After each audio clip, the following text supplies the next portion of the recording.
নমস্কার বন্ধুরা, tales of motivation চ্যানেলে তোমাদের সবাইকে জানাই স্বাগত।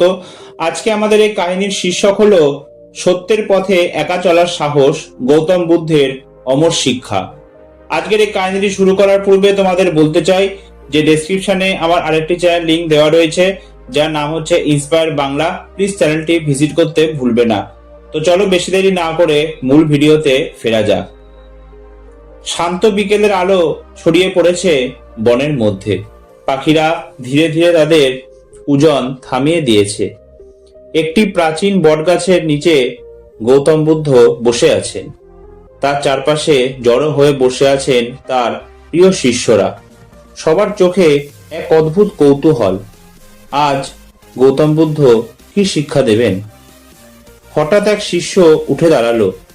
প্রভু, সে বিনম্র কণ্ঠে বলল, আমরা সবাই জানি সত্যের পথই সঠিক পথ, কিন্তু যখন সবাই আমাদের বিরুদ্ধে যায় তখন একা সেই পথে চলার সাহস কিভাবে পাব? বুদ্ধ মৃদু হাসলেন। তার চোখে ছিল গভীর শান্তি, যেন তিনি এই প্রশ্নের অপেক্ষাতেই ছিলেন। বুদ্ধ ধীরে ধীরে বলতে শুরু করলেন, ধরো তোমরা একটি অন্ধকার গুহার মধ্যে আছো। সেখানে হাজার মানুষ বলছে এটাই আলো, কিন্তু যদি তুমি জানো এটা অন্ধকার, তাহলে কি তুমি তাদের কথায় বিশ্বাস করবে? সব শিষ্য একসাথে বলল, না প্রভু। বুদ্ধ বললেন, ঠিক তেমনি সত্য কখনো মানুষের সংখ্যার ওপর নির্ভর করে না। হাজার মানুষ যদি ভুলকে সঠিক বলে, তবুও তা সত্য হয়ে যায় না।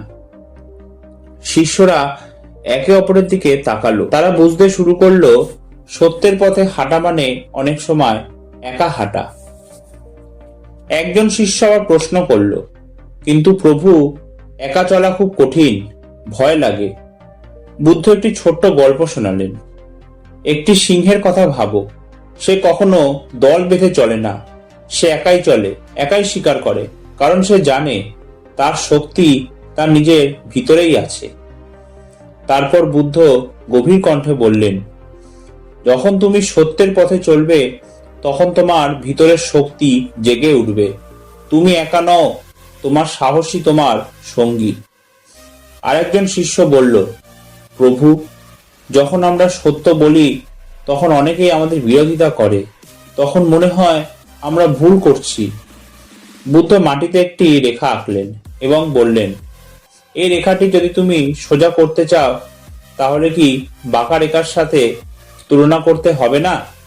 শিষ্যরা বলল, হ্যাঁ প্রভু। বুদ্ধ বললেন, ঠিক তেমনি যখন তুমি সঠিক পথে চলবে তখন ভুল পথের মানুষরা তোমাকে থামানোর চেষ্টা করবে। তাদের বিরোধিতা প্রমাণ করে তুমি আলাদা, তুমি সঠিক পথে আছো। বুদ্ধ আকাশের দিকে তাকালেন। সূর্য ধীরে ধীরে অস্ত যাচ্ছে। তিনি বললেন, সূর্য যখন অস্ত যায় তখন চারপাশ অন্ধকার হয়ে যায়, কিন্তু কিছু সময় পরই চাঁদ ওঠে এবং আলো দেয়। জীবনের সত্যের পথ ঠিক তেমনি।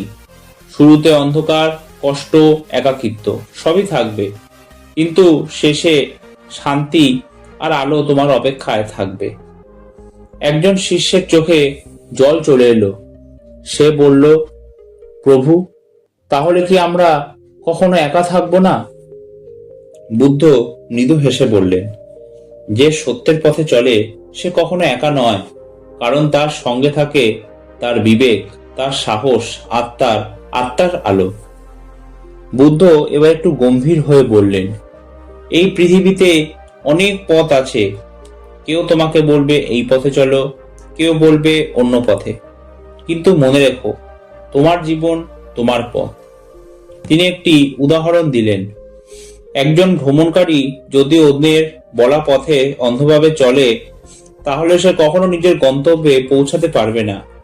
কিন্তু যদি সে নিজের পথ নিজেই খুঁজে নেয়, তাহলে সে ঠিকই তার গন্তব্যে পৌঁছাবে। সব শিষ্য নীরব হয়ে বসে আছে। বাতাসে এক গভীর ভাবনার আবেশ। বুদ্ধ ধীরে ধীরে বললেন, সত্যের পথে চলতে গেলে তিনটে জিনিস খুব দরকার। এক, সাহস; দুই, ধৈর্য; আর তিন, আত্মবিশ্বাস। যদি এই তিনটি তোমার মধ্যে থাকে তাহলে তুমি পৃথিবীর যে কোনো বাধাকে অতিক্রম করতে পারবে। বুদ্ধ তার শিষ্যদের দিকে তাকিয়ে বললেন, আজ তোমরা যা শিখলে তা শুধু শোনার জন্য নয়, জীবনে প্রয়োগ করার জন্য। যখন তুমি সত্যের পথে একা হয়ে যাবে তখন ভয় পেও না। মনে রেখো, একা চলার সাহসী তোমাকে অসাধারণ করে তুলবে। যখন সবাই তোমাকে ভুল বুঝবে তখন থেমে যেও না, কারণ সত্যের পথে হাঁটা মানুষরা কখনো ভিড়ের অংশ হয় না, তারা ইতিহাস তৈরি করে। যদি এই ভিডিওটি তোমাদের ভালো লাগে তাহলে প্লিজ ভিডিওটি লাইক, শেয়ার আর চ্যানেলটা সাবস্ক্রাইব করতে ভুলবে না। আর এই ভিডিওটা কেমন লাগলো প্লিজ কমেন্ট করতে ভুলবে না। তো আবার তোমাদের সাথে দেখা হবে একটা নতুন ভিডিওতে। ততক্ষণ সবাই সুস্থ থেকো, সাবধানে থেকো। ধন্যবাদ।